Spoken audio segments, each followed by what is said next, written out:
안녕하십니까, 여화당 배현입니다. 오늘은 앞에 보시는 것처럼 이제 무쇠주전자에 관한 지난 시간에 못했던 궁금증에 대해서 조금 보충해서 말씀드리고자 합니다. 일단 처음에 저번에 말씀드린 그 길들이기 방법 중에 이런 티백을 이용해 가지고 하는 방법을 말씀드렸는데요. 요거를 1리터당 한 3개 정도를 넣으면 된다고 했는데 3개를 넣으면 얼마나 오랫동안 우려야 되는지 이 부분에 대해서 제가 설명 못 드린 것 같습니다. 요 같은 경우는 용량이 얼마 되지 않습니다. 이게 15g, 1.5g이네요. 한 3개, 1리터당 3개니까 요거 같은 경우는 한 약 2리터 가까이 들어갑니다. 많이 들어갑니다. 가득 채우기 때문에. 요 경우도 1.5리터 가까이 들어가고요. 얘도 지금 1.2 정도 들어가는데 거기에 맞춰 가지고 3개, 4개 이제 보면서 선택해야 됩니다. 자, 그리고 이거 계속 담궈 놓고 있는 게 아닙니다. 이거 담궈 놓게 되면 이제 이 안에는 현미가 들어가 있기 때문에요. 현미가 계속 거품이 납니다. 우리 그 누룽지 끓일 때처럼 이렇게. 그렇게 되면 이제 그 거품들이 바깥쪽에 묻어 가지고 지저분해지죠. 나중에 헹군 과정이 굉장히 번거로워지기 때문에 요거는 담궈서 어느 정도 우러난 보통 한 5분 정도 우린 다음에 빼버리시면 됩니다. 이 부분은 제가 말씀을 안 드렸네요. 그리고 이거를 수리용으로 쓰는 경우도 있는데요. 수리용으로 쓸 때는 얘를 계속 담궈놔야 되는데 담그는 과정에 얘가 굉장히 약합니다. 안쪽이 부직포도 얇고요. 그래서 이게 터집니다. 터지면 안에 내용물 다 쏟아져 나오죠. 그래 되면 이제 수리가 제대로 되지 않고 굉장히 지저분해지는데 이럴 때는 우리 멸치 다시 우릴 때 쓰는 부직포죠.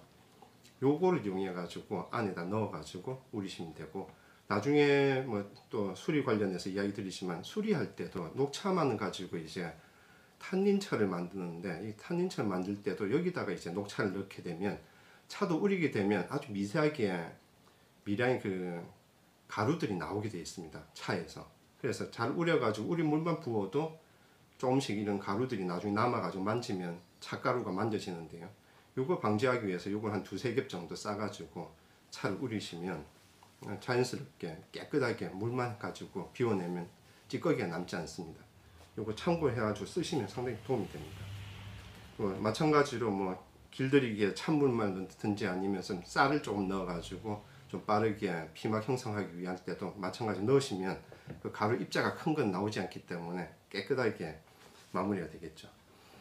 그래서 그 부분은 하나 추가를 해드리고, 자, 앞에 이제 사철 주전자 관련해서 또 말씀을 드렸는데, 사철 주전자는 처음에 거푸집 이야기 드릴 때 거푸집 하나를 뽑는 가격이 보통 20개 정도를 뽑을 수 있는 가격이 합친 것과 같은, 그래서 가장 기본적으로 가격이 형성되고요.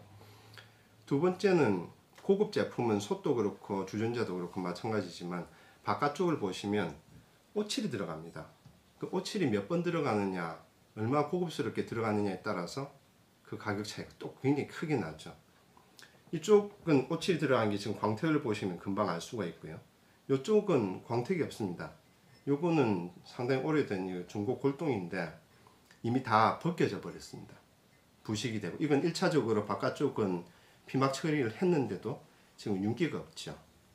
옷이 다 타버린 경우입니다. 불에 타 경우가 이렇게 되는 겁니다. 그리고 그 가격대에 따라서 기본적으로 이제, 그리고 작가의 명성에 따라서 가격이 붙는데, 전에 말씀드린 것처럼 일반 주물하고 사철하고 차이는 없습니다. 철 자체는. 다만 사철로 만들면 이제 탄소 함량이 높아지면서 경도가 굉장히 높아집니다. 단단해집니다. 경쾌한 소리가 나죠.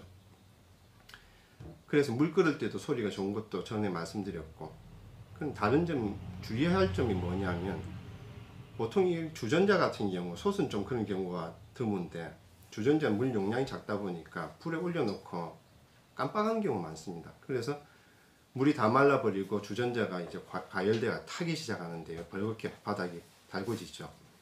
그 당황해가지고 찬물에 붓게 되면 일반 준물 같은 쇠는 연성이 있어가지고 깨지지는 않습니다. 다만 전체적으로 성질이 조금 변하거나 부식이 좀 일어날 수는 있지만 그냥 살려가지고 그대로 쓰시면 됩니다. 근데 사철 같은 경우는 경도가 높기 때문에 찬물을 바로 부어버리면 크랙이 갑니다. 깨집니다. 금이 쫙 가버리기 때문에 그때는 이제 살리기가 굉장히 어렵죠. 국내에서는 수리가 불가능하고 일본 가게 되더라도 일본 수리에서도 굉장히 고가의 수리를 맡겨야 되는 상황입니다. 그리고 또 안쪽에 철을 이용해 가지고 수리를 해야 되는데 그 수리 이후에도 사용은 더 어렵고요. 그런 어려움이 있기 때문에 가장 조심하셔야 될 거는 이제 주전자가 달궈지고 나서 놀래가지고 빨리 식혀야 된다는 마음으로 찬물을 싱크대로 갖고 와서 부어버리는 거. 요거는 절대 해서는 안 되는 일입니다. 특히나 사철로 만들어진 백주철의 경우는 깨질 수 있다는 거 꼭 염두해 주시고요. 그리고 이제 수리를 하게 되면 수리 방법이 몇 가지가 있는데 기본적인 수리 방법은 길들이기 방법하고 비슷합니다. 일단 안쪽에 녹은 일단 다 제거를 해야 됩니다. 철수세미나 아니면 전용 공구가 있으면 그걸 가지고 문대 가지고 다 벗겨내야 됩니다. 속살이 드러나도록. 그래서 남아있는 녹이 없도록 제거를 한 뒤에 아까 말씀드린 대로 이렇게 녹차 좀 등급 낮거나 묵은 차 쓰시면 되는데요. 그 차를 이용해 가지고 좀 가득 여기다가 넣어 가지고 바닥이 쫄 때까지 4분의 1 이하로 내려갈 때까지 은은하게 400W, 500W 서는 수준의 그 화력으로 천천히 끓여 주시면 됩니다. 계속 졸게 되면 그걸 한 4번 이상 반복하게 되면 안쪽이 탄닌 처리가 됐는데 요건 1차 수리가 된 겁니다. 이런 식으로 까맣게 안쪽에 시커멓죠. 약간 윤기가 나면서 요 상태가 1차 수리가 끝난 겁니다. 이 뒤에는 요거를 이제 헹군 과정과 사용하면서 이제 변화를 봐야 되는데 요 상태가 끝났다고 해도 녹이 재발할 가능성이 상당히 높습니다. 특히나 중고나 골동 같은 경우는 쇠 자체가 사가버린 경우가 있습니다. 화학적으로 성질이 변한 거죠. 이 경우는 겉에 있는 녹을 제거하고 수리를 해도 쓰는 과정에서 밑에서부터 또 올라오게 됩니다. 그래서 어지간하면 그 중고나 골동을 구입하시는 것보다는 신품을 구입하셔가지고 처음부터 질을 내서 자기 걸로 만드시는 길을 추천드리고, 그 모양 때문에 좀 유니크하고 희소 가치가 높다 보니까 중고 골동을 사용하시기도 하는데, 그때는 정말 잘 사용한 사람 거, 안쪽에 피막이 너무나 완벽하게 잘 형성이 되어 있는 그런 물건을 고르셔야 됩니다. 그렇지 않은 경우 보통은 잘 사용한 것처럼 이렇게 인위적으로 안에 칼슘제 용액으로 발라가지고 하얗게 그렇게 해가지고 아주 상태가 좋은 것처럼 파는 경우도 있습니다. 이런 경우는 쓰면서 문제가 발생할 가능성이 높기 때문에 조심하셔야 되고요. 추천받고 전문가와 함께 이렇게 중고는 고르시는 것이 좀 위험 부담을 좀 줄일 수 있을 것 같습니다. 그리고 다른 수리 방법은 국내에서는 지금 하는 사람이 없기 때문에 수리는 안 되고요. 일본에 가져가셔야 되는데, 아까 도자기에 차심을 날리는 것처럼 녹을 제거한 주전자를 다시 가마에 넣고 굽습니다. 보통 우리가 나오는 이 신품의 경우도 대부분 주물 방식으로 나온 뒤에 그걸 바로 사용하는 것이 아니라 가마에 넣어 1300도 이상에서 한 번 더 구워버립니다.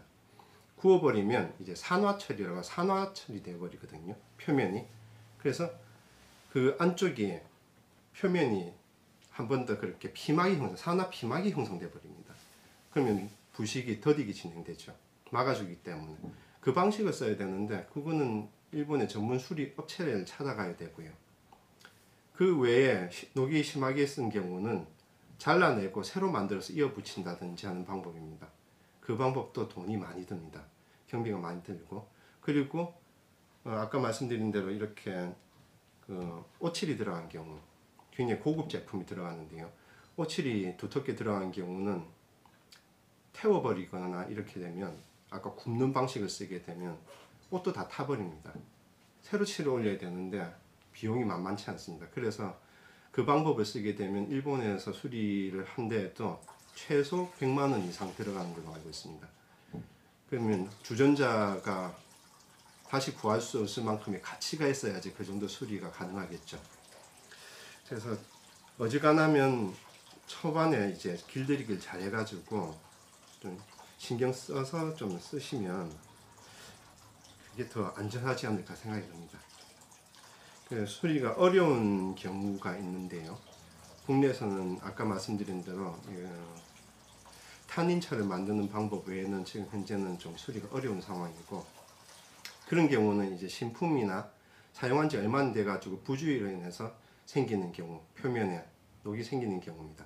이런 경우는 녹을 제거하시고 아까 같은 방법으로 하시면 어지간한 경우는 다 완벽하게 되살려 가지고 쓸 수가 있습니다. 그러나 골동 같은 경우 중고 물품 중에서도 관리가 안 된 물건들은 이 방법으로도 녹이 올라올 수 있다는 것도 알고 계시면 좋겠습니다.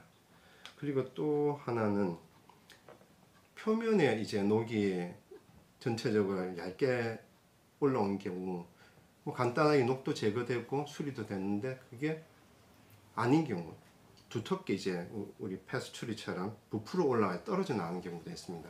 이 경우도 부분적으로 부풀어 오는 경우는 그 부분에 녹을 제거한 뒤에 쓰시면 되는데, 수리가 제일 어려운 경우가 멀쩡해 보이지만 전체적으로 쇠가 사가버린 경우입니다. 화학적으로 이제 변화를 한 거죠.